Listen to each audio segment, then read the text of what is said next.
picture for the financial markets and consumers. Since the announcement of a quantitative easing by the U.S. Federal Reserve, emerging markets have been on the receiving end, and several countries had to raise interest rates to keep up with inflationary pressures.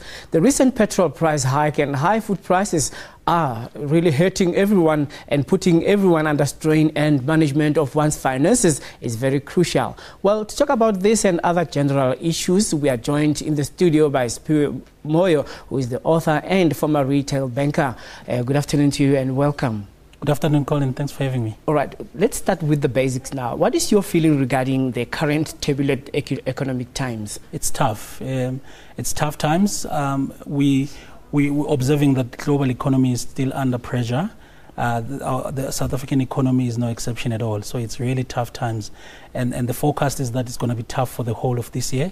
The interest rate hikes that we've seen in the first here in January, it's not going to be the last. So what do you say to the consumer, especially based on the book that you have written about bulls and bears, as you say, life lessons from the financial markets? What can we learn from them?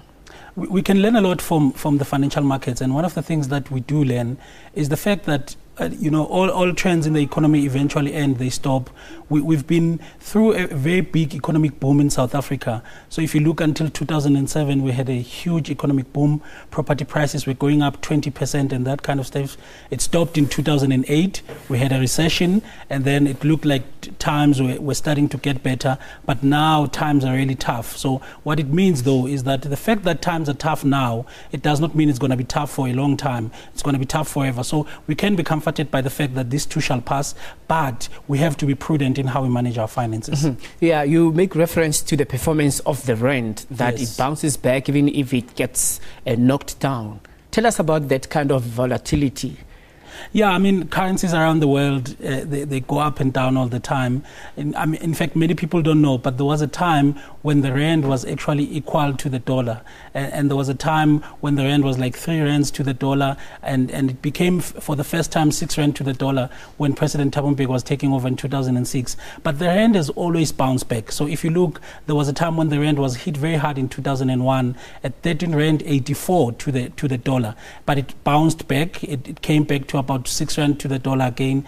At the moment, is really being hit hard. It's 11 rands to the dollar, but it's going to bounce back. It always does. And my view is that that's how life is. You know, if you're in a distress now, if times are really tough, if your finances are really going down, you must always understand that you need to build a bit of resilience and understand that you can get back up again, which is a lesson I've learned from the rand. All right. Now you see the issue of misfortune and luck. Where do you draw the line, especially when you talk about the bulls and the bears, where the markets fluctuate and other people are very aggressive during this time? They make money, they cash in, they disinvest, or they buy, sell and secure their money in, say, for example, rand hedge stocks. Some invest in gold and all that, so that they never get poor at one single moment. So then how do you bounce back, especially when the economic times are tough, given the recent increase in the price of petrol?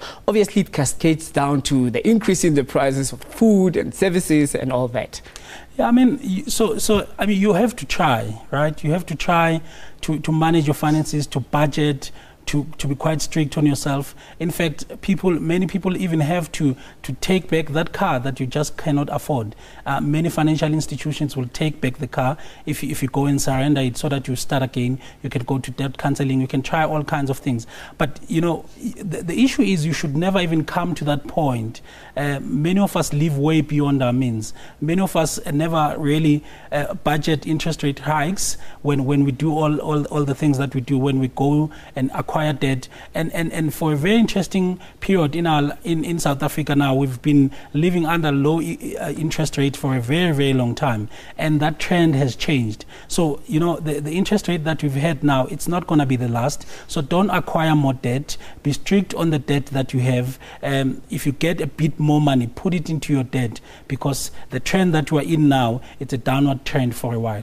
Mm-hmm. So just finally, before you go, in your book you sidestep getting into the nitty-gritties of financial markets, and you are just motivationally speaking. Yes. Why is that?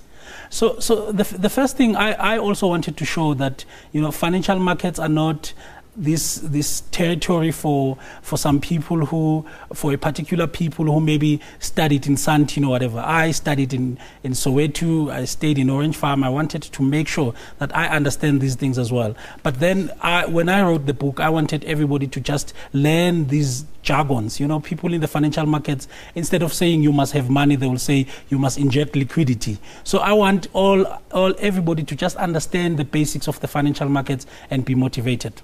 All right. Thank you very much for the insightful outlook of how the markets perform and all that. Thanks, Colin. All right. Siphiwe Moyo is an author and former investment banker talking to us about his book, Bulls and Bears, Life Lessons from the Financial Markets. A very interesting insight into finances there.